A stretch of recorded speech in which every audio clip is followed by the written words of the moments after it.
die before you have a chance to make your dreams come true. He can never disappoint you. A couple of years earlier, my mom took me to the doctor to have my yearly physical and to have some routine blood work done. The doctor knew my dad had AIDS, so he decided just to check and see what was up with me, as he put it. Well, I bet you can guess what was up with me. And while you're at it, guess how I dealt with what was the biggest zit I've ever gotten in my entire life. After that, pimples just really didn't seem to matter anymore, and they seemed to appear a lot smaller and fade away a lot sooner.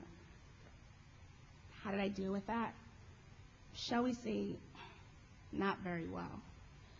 I mean, what do you expect? Here I am going through this wonderful time in my life, experiencing things never felt before. It was fun, mysterious, magnificent, all at once. I had chemicals and hormones racing through my body, preparing it for what? For death? I mean, what is this all about anyway? And why is this happening to me? So far, everything in life had a beginning, a middle, and an end. And when I was a little girl, all of my stories ended with, and they lived happily ever after. What did I get? Ever after, ripped out of and torn to pieces. Happily, not even a possibility, and lived, well, not for long apparently. All of my dreams went swiftly down the drain.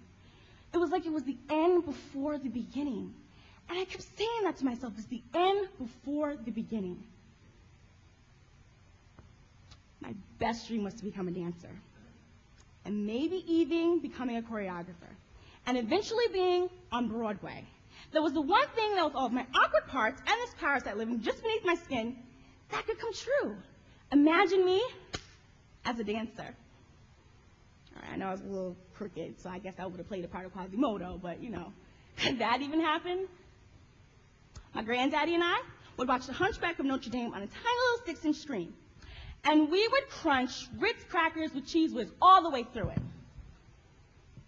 Now that I think about it, I'm not all that certain that his beer was root beer, but that movie was our favorite.